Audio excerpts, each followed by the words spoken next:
ஆண்டவரும் இரட்சகருமான இயேசு கிறிஸ்துவின் ஈடு இணையற்ற நாமத்தில் அன்றன்றுள்ள அப்பம் வாசகர்களுக்கு எங்கள் அன்பின் வாழ்த்துக்கள். 2025 ஆண்டு ஆகஸ்ட் மாதம் 8ஆம் தேதி வெள்ளிக்கிழமைக்குரிய தின தியானம். இன்றைய தலைப்பு நீதிமான்களின் ஜெபம். யாக்கோபு 5:16 சொல்லுகிறது, நீதிமான் செய்யும் ஊக்கமான வேண்டுதல் மிகவும் பலனுள்ளதாயிருக்கிறது.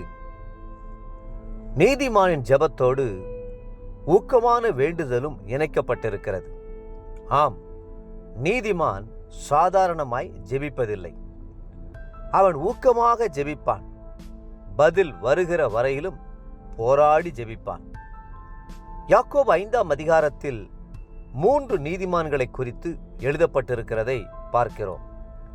6ஆம் வசனத்தில் நீதிமானாகிய இயேசு கிறிஸ்து என்றும், 11ஆம் வசனத்தில் நீதிமானாகிய யோபு என்றும், 17ஆம் வசனத்தில் நீதிமானாகிய எலியா என்றும் வேதத்தில் குறிப்பிடப்பட்டுள்ளது. 3 பேருமே ஜெப வீரர்கள். இவர்கள் நமக்கு முன்மாதிரியானவர்கள். வேதம் சொல்கிறது, யாக்கோபு 5:16 நீங்கள் சொஸ்தமடையும்படிக்கு உங்கள் குற்றங்களை ஒருவருக்கொருவர் அறிக்கையிட்டு ஒருவருக்காக ஒருவர் ஜெபம் பண்ணுங்கள். நீதிமான் செய்யும் ஊக்கமான வேண்டுதல் மிகவும் பலனுள்ளதாயிருக்கிறது. அந்த நீதிமான்களுடைய ஜெபத்தினாலே பிணியாடி சொஸ்தமாவான்.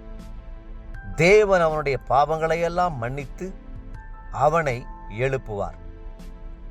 எலியா என்பவன் நம்மை போல பாடுள்ள மனுஷனாயிருந்தும் மழை பெய்யாதபடிக்கு கருத்தாய் ஜெபம் பண்ணினான். அப்பொழுது 3 வருஷமும் 6 மாதமும் பூமியின் மேல் மழை பெய்யவில்லை. மறுபடியும் ஜெபம் பண்ணினார். அப்பொழுது வானம் மழையை பொழிந்தது, பூமி தன் பலனை தந்தது. யாக்கோபு 5ஆம் அதிகாரம் 17-18 என்று தொடர்ந்து வேதத்தில் வாசிக்கிறோம். இதுவே சாதாரண மனுஷனுடைய ஜெபத்திற்கும் நீதிமானுடைய ஜெபத்திற்கும் உள்ள வித்தியாசம்.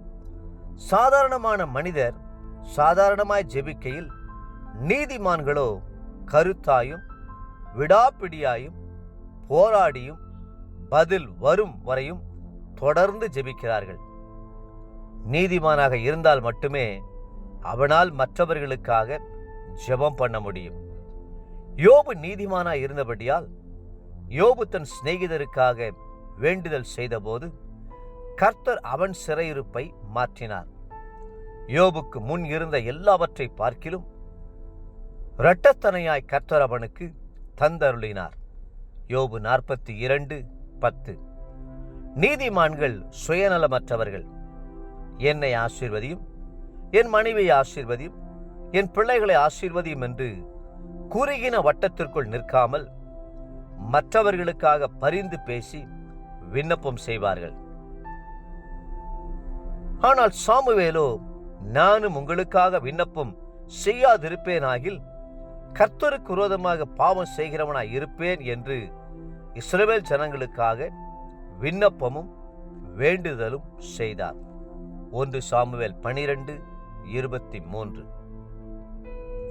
இயேசுவின் இரத்தத்தினாலே உங்களை கழுவி நீதிமான்களாக்கி கொண்டு ஊக்கமாய் ஜெபியுங்கள். எந்த பாவங்களும் கசப்புகளும் வைராக்கியங்களும் உங்களை தடை செய்யக்கூடாது. தேவப்பிள்ளைகளே, இயேசு கிறிஸ்துவின் இரத்தம் சகல பாவங்களையும் நீக்கி உங்களை சுத்திகரிக்கிறது மட்டுமல்ல, அது உங்களை நீதிமான்களாகவும் நிலைநிறுத்தும். இன்றைய நினைவிற்கு 1 கொரிந்தியர் 15:19. இம்மைக்காக மாத்திரம் நாம் கிறிஸ்துவின் மேல் நம்பிக்கை உள்ளவர்களாய் இருந்தால் எல்லா மனுஷரை பார்க்கிலும் பரிதபிக்கப்படத்தக்கவர்களாய் இருப்போம். இன்றைய வேத வாசிப்பு காலை சங்கீதம் 74, 75, மற்றும் 76 சங்கீதங்கள். மாலை ரோமர் 9 அதிகாரம் 16 33 முடிய. அன்புக்குரிய அன்றனுள்ளப்பம் வாசகர்களே, மீண்டும் உங்களை வாழ்த்துகிறோம். நீதிமான்களின் ஜெபத்தை நீதிமான்களாகிய நீங்களும் செபியுங்கள், ஊக்கமாய் செபியுங்கள். கர்த்தர் தாமே உங்களை ஆசீர்வதித்து மென்மேலும் உயர்த்துவாராக. ஆமென்.